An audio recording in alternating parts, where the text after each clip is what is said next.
Hoy, los mercados globales intentan recuperar la calma. Después de uno de los episodios más violentos que se han visto en años. En el mercado de los metales preciosos, el oro y la plata, que venían de una escalada histórica, se desplomaron en cuestión de horas. Ahora rebotan con fuerza. Y dejan una pregunta clave sobre la mesa. ¿Fue una corrección normal? ¿O el estallido de una burbuja alimentada por miedo e incertidumbre económica? Detrás de este movimiento no hay solo especulación. Hay política monetaria, decisiones en la Reserva Federal de Estados Unidos, tensiones fiscales y un sistema financiero cargado de apalancamiento. Entender lo que está pasando con el oro hoy ayuda a entender qué tan frágil es el equilibrio económico global. En este momento, el martes, los precios del oro y la plata registraron un fuerte rebote. Llegó después de sufrir la peor caída en décadas. El oro subió más de un 5% en un solo día. Fue su mayor alza diaria desde noviembre de 2008. La plata avanzó más de un 9%. Todo esto ocurrió después de 2 jornadas extremadamente negativas. El viernes anterior, la plata cayó cerca de un 30%. En un solo día, el oro se desplomó un 10%. Su mayor caída desde 1983. El detonante fue político. El anuncio del presidente de Estados Unidos, Donald Trump, de nominar a Kevin Burns como próximo presidente de la Reserva Federal.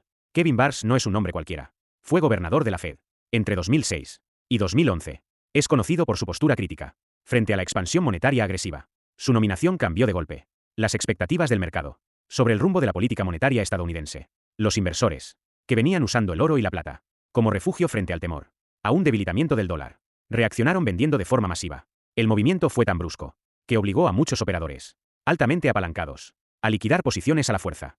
Al mismo tiempo, el grupo CME elevó los requisitos de margen para los futuros de metales preciosos. Esto añadió más presión vendedora en un mercado ya extremadamente tensionado. Para entender este episodio, hay que retroceder algunas semanas. A comienzos de año, la plata había subido cerca de un 70%.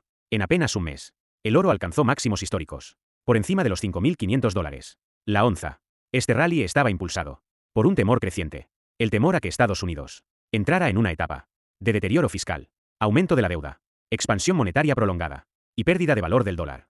Durante ese periodo, los metales preciosos funcionaron como cobertura.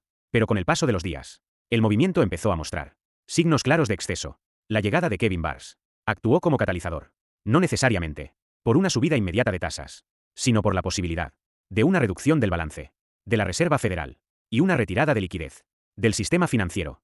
Ese cambio de expectativas fue suficiente para pinchar un mercado que estaba sobrecargado. Aunque el oro pueda parecer lejano, para muchas personas, estos movimientos tienen efectos reales. Cuando los mercados se ven obligados a liquidar posiciones de forma abrupta, el impacto no se queda en un solo activo. Se extiende a acciones, divisas y materias primas. Durante estas jornadas, muchos operadores vendieron otros activos para cubrir pérdidas en metales. Eso generó volatilidad en bolsas de Asia y de Estados Unidos, y afecta a algo muy concreto: el costo del financiamiento, la estabilidad de los precios y, en última instancia, el clima económico general. Todo esto ocurre en un momento delicado, con un cierre parcial del gobierno federal en Estados Unidos, un cierre que ha retrasado la publicación de datos clave, como el informe de empleo. Menos información oficial significa más incertidumbre y más nerviosismo en los mercados. Si el rebote actual se sostiene, el mercado podría estar simplemente ajustándose tras un exceso, manteniendo una tendencia alcista más moderada. En los próximos meses, si la situación se estabiliza, el oro podría dejar atrás los movimientos extremos y reflejar mejor los fundamentos económicos. Pero si las tensiones fiscales se agravan, o si la retirada de liquidez resulta más agresiva de lo esperado, la volatilidad podría volver con fuerza, no solo en los metales, sino en todo el sistema financiero. El violento sube y baja del oro y la plata no es un episodio aislado, es una señal de cómo la política, la deuda y la liquidez siguen marcando el pulso de la economía mundial. La pregunta que queda abierta es clara: ¿estamos ante un simple ajuste de mercado, o frente a las primeras grietas de un ciclo económico mucho más inestable? Después del sacudón en los mercados financieros, la atención se traslada al impacto más profundo, no solo en precios o gráficos, sino en la economía real. Cuando los mercados atraviesan episodios de volatilidad extrema, el primer efecto no siempre es visible. Suele aparecer semanas o meses después, en forma de decisiones más cautelosas por parte de empresas, gobiernos y consumidores. En este contexto, la inflación sigue siendo una preocupación central. Aunque ha bajado desde los picos de años recientes, continúa por encima de los objetivos de los bancos centrales en gran parte del mundo. Si la Reserva Federal avanza hacia una reducción más agresiva de su balance, el efecto será claro: menos dinero circulando en el sistema, mayor presión sobre el crédito y menor margen para políticas de estímulo. Eso puede traducirse en precios más estables a largo plazo, pero también en un crecimiento económico más lento en el corto plazo. El empleo es otro punto clave. Las empresas que enfrentan costos financieros más altos tienden a retrasar contrataciones o a recortar inversiones. Sectores sensibles al crédito, como la construcción, la tecnología y el consumo duradero, suelen ser los primeros en sentir el impacto. En paralelo, los gobiernos enfrentan un dilema. Financiar déficits elevados se vuelve más caro cuando los rendimientos de los bonos suben. Eso limita el gasto público y reduce la capacidad de respuesta ante crisis económicas. Todo esto ocurre en un escenario geopolítico todavía frágil. Los acuerdos comerciales alivian tensiones en el corto plazo, pero no eliminan los desequilibrios estructurales. La relación entre Estados Unidos, Asia y Europa sigue marcada por competencia estratégica, deuda elevada y dependencia energética. Para los hogares, el impacto es más concreto. Créditos más caros, menor poder adquisitivo y una mayor sensación de incertidumbre sobre el futuro económico. No se trata de una crisis inmediata. Se trata de un periodo de ajuste. Un ajuste en el que los excesos acumulados durante años de liquidez abundante comienzan a corregirse. El episodio del oro y la plata funcionó como un termómetro. Mostró cuán rápido puede cambiar el ánimo del mercado cuando se modifican las expectativas. La lección principal no está en el precio de un metal.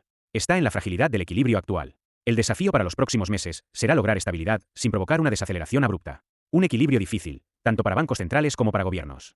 La pregunta que queda abierta es directa. ¿Será este ajuste suficiente para ordenar el sistema financiero? ¿O estamos entrando en una etapa más prolongada de incertidumbre económica global? Ese será el eje a seguir observando en los próximos informes. El impacto del desplome y rebote de los metales no se quedó en un solo mercado. Las ondas de choque se propagaron rápidamente hacia Asia, Wall Street y las divisas, obligando a los inversores a replantear sus posiciones. En las primeras horas del martes, los mercados asiáticos reaccionaron con un tono más calmado. En Japón, el índice Nikkei subió cerca de 2,5%, recuperando parte de las pérdidas del día anterior. En Corea del Sur, el Kospi avanzó más de 4%, impulsado por compras de oportunidad tras las caídas recientes. Los futuros en Hong Kong y en Estados Unidos también mostraban señales de recuperación, mientras los operadores intentaban distinguir entre movimientos técnicos y cambios reales en el panorama económico. El oro volvió a subir alrededor de un 3% durante la sesión asiática. La plata avanzó cerca de un 5%. No era euforia. Era estabilización tras un ajuste violento.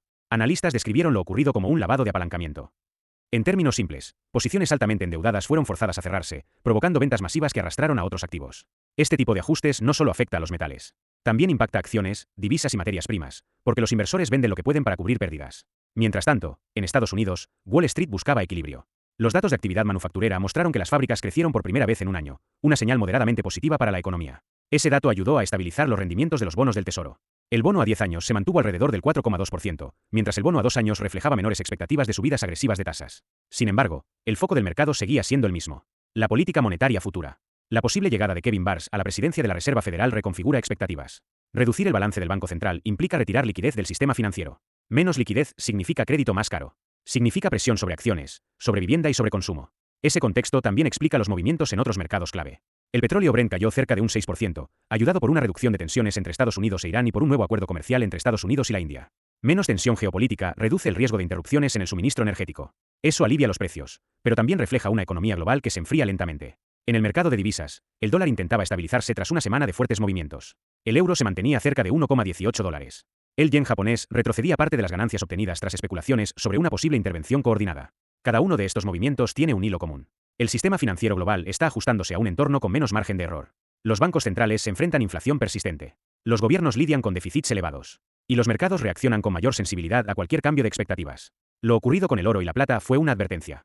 No sobre esos metales en particular, sino sobre el nivel de fragilidad acumulada en el sistema. La gran pregunta ahora es si este ajuste ya cumplió su función. O si solo fue el primer episodio de una corrección más amplia. En el próximo episodio analizaremos qué implican estos movimientos para la inflación, el empleo y el costo de vida en los próximos meses.